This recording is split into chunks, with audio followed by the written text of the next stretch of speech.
The first time I saw him was more than 50 years ago, August 1965. I was 8, going on 9. School would be starting in a few weeks.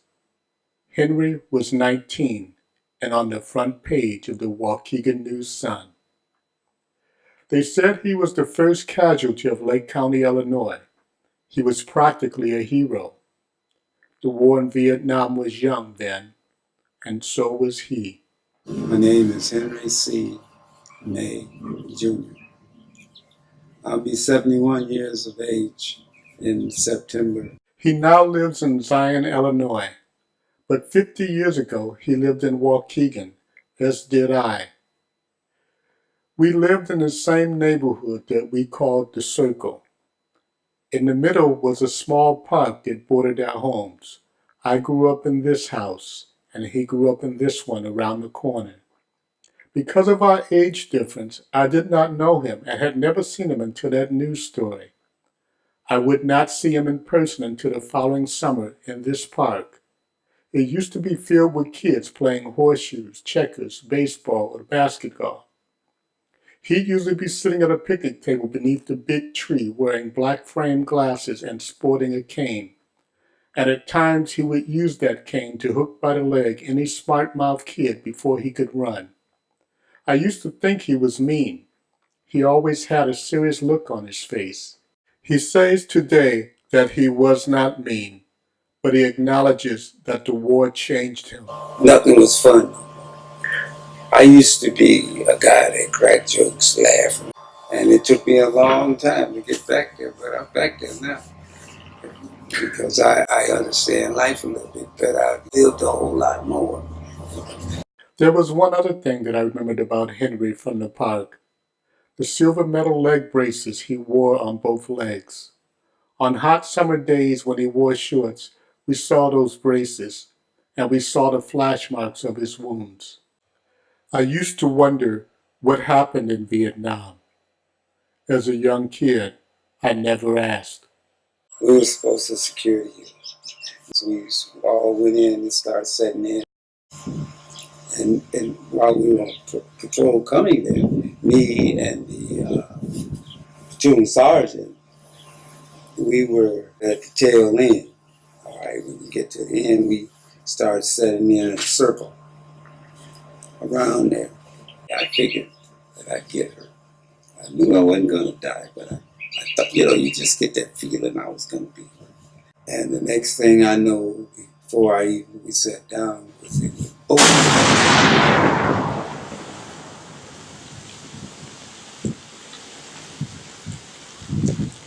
Found out later it was a mind blast. Initially, I stood up for a couple seconds, and I just crumbled, and I knew I was hurt. I didn't feel anything, but I knew I was hurt.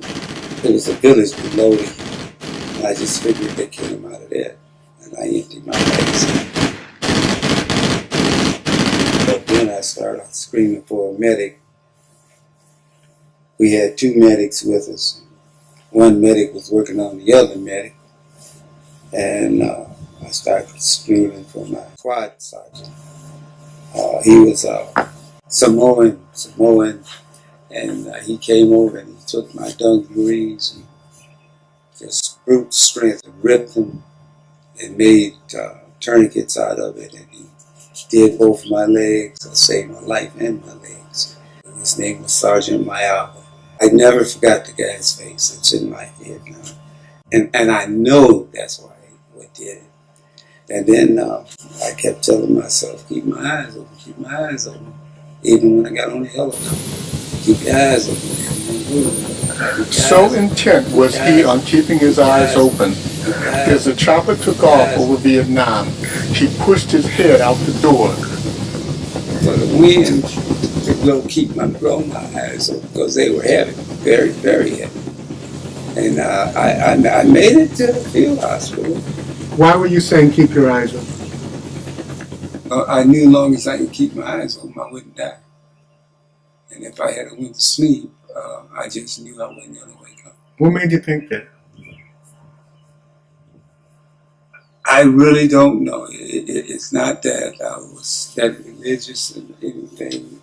I was grabbing on something to hope. I woke up one time, I was on the operating table. When he returned to the States, not only was he treated like a hero, but like a rock star. The war was still popular in 1965, but that would change as the wounds he felt no longer came solely from the shrapnel in Vietnam, but from fellow Americans at home. I seen the good that can happen from it, and I experienced the bad, the spitting and baby killers, all the negative that you heard about Vietnam. The rock star was just a short time till you got really cut into. It made you didn't want to go nowhere because you felt you were defending your country. And here these people ain't been nowhere. They were cheering draft dodgers and stuff. I put my life on the line for this stuff. It just wasn't fair. He says he does not have nightmares from Vietnam, but there are things he saw that he will never forget. And one guy got paralyzed, shot and paralyzed by a sniper. He held us there all day. Anytime you went out, you could run across them. He says that over the years, he has never really talked about the war and the things he experienced. I know that I've done some horrible things. Some of them could have brought me to prison, but God protected me. Cardiac heart failure. The wounds he received in Vietnam COPD, still affect him, along with a number of other ailments. He does not believe the VA has provided him with the full treatment he deserves. I just want what I think is mine. Actually, I had a doctor tell me that the two things that's wrong with my legs, which are the same they were when I went to the VA in 1966, and they gave me 40% for one leg, my right leg, the loss of the use leg. With both of my legs, it's the same as back then. I should have got 100% then. But hey, and what's bringing this all about is all these good guys coming back from Iraq, Iran, Afghanistan. All the guys, they say they get their stuff pretty easy. I fought since 1966 to get my 100% in 2007, and then took it back in 2016. That's not right, man. It's not right.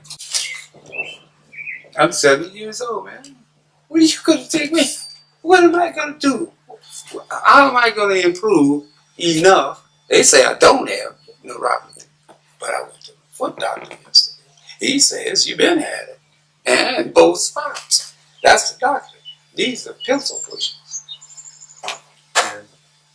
Despite the challenges he has faced with the VA, he does not regret his service. He says he is proud he served his country and honored to be a Marine. I know the honor. When I tell somebody I'm a Marine, I get smile. I was a Marine. I got that stuff on my car.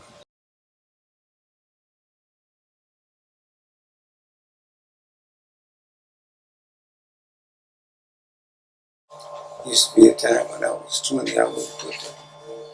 But I'm proud of it. And I said, proud that I served my country. Along with that pride is a longing for something that did not make it back with him from Vietnam. His Marine dress blue uniform. It seems after he was badly wounded and being flown from the battlefield, a singular thought traveled among his fellow Marines. I know the guys, they thought I was going to die. And my seat bag was open to anybody that wanted. So I don't even begrudge whoever did it, because I might have been doing the same.